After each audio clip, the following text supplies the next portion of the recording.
Welcome to லக்ஸா சமையல். Hi friends, நம்ம இன்னைக்கு கோவக்காய் ஃப்ரை எப்படி பண்றதுன்னு பார்க்கலாம். அதுக்கு நான் ஒரு 2 டேபிள் ஸ்பூன் எண்ணெய் ஊற்றிருக்கேன். 2 to 3 டேபிள் ஸ்பூன் ஊற்றுங்க போதும். இப்போ எண்ணெய் நல்லா காஞ்சிருச்சு. நான் ஒரு 1/2 கிலோ கோவக்காயை இந்த மாதிரி ரவுண்ட் ரவுண்டாக கட் பண்ணி வச்சிருக்கேன். அதை நம்ம சேர்த்துடலாம்.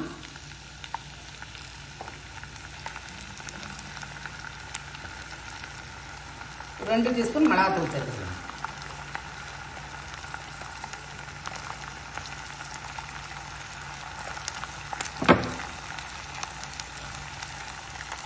கொஞ்சமாக உப்பு சேர்த்துக்கலாம்.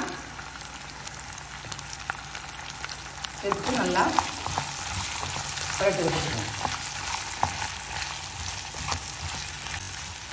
உங்களுக்கு காரம் கூட கொஞ்சம் பிடிக்குன்னா கூட கொஞ்சம் காரம் போட்டுக்கோங்க. இப்போ நம்ம கொஞ்சமாக தண்ணி சேர்த்துக்கலாம். இந்த கோவக்காய் வேகிற அளவுக்கு கொஞ்சமாக போதும், ரொம்ப ஊற்றுறாது.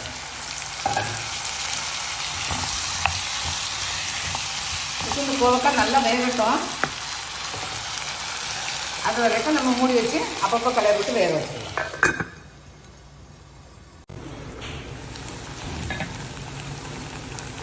இப்போ நம்ம கோவக்காய் நல்லா வெந்துருச்சு.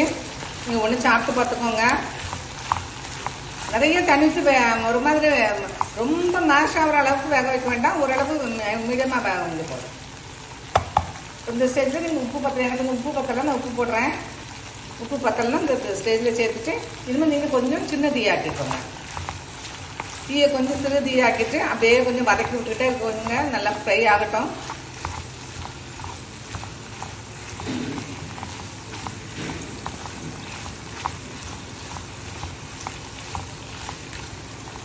அப்பப்போ கிளறி விட்டுக்கோங்க. இந்த மாதிரி நல்லா சுருண்டு வரட்டும். ஓரளவு நல்லா ட்ரையானா தான் நல்லாயிருக்கும். இந்த சைடில் நீங்கள் மிளகாத்தூள் வேணும்னா கூட போட்டுக்கோங்க, காரம் பத்தலைன்னா. இப்போ நம்ம கோவக்காய் நல்லா வதங்கிடுச்சுன்னா ஒரு 2 டீஸ்பூன் கடலை மாவும் கொஞ்சம் பெருங்காயமும் போட்டிருக்கேன். இது நல்லா வதங்க வரைக்கும் ஒரு 5 நிமிஷம் நல்லா சிம்மில் வச்சு நல்லா வதக்குங்க போதும். எல்லாம் இதோட சேர்ந்து மிக்ஸ் ஆனால் போதும். அந்த பெருங்காயம் வாசனை, அந்த கடலை மாவு வாசனைலாம் நல்லா பச்சை வாசனை போய் நல்லா அந்த வாசனை வரணும். அது வரைக்கும் நீங்கள் வதக்குனீங்கன்னா போதும். இப்போ நம்ம கடலை மாவுலாம் நல்லா பச்சை வாசனை போயிடுச்சு. இப்போ நம்ம ஆஃப் பண்ணிடலாம். இதுக்கு மேலே விட வேண்டாம். இந்த எண்ணெய்லாம் கூட இருக்காது. ஏன்னா நம்ம கடலை மாவு போடணும், இந்த எண்ணெய் நல்லா உறிஞ்சிக்கும். செஞ்சு பாருங்கள், நல்லாயிருக்கும். தேங்க்ஸ் ஃபார் வாட்சிங்.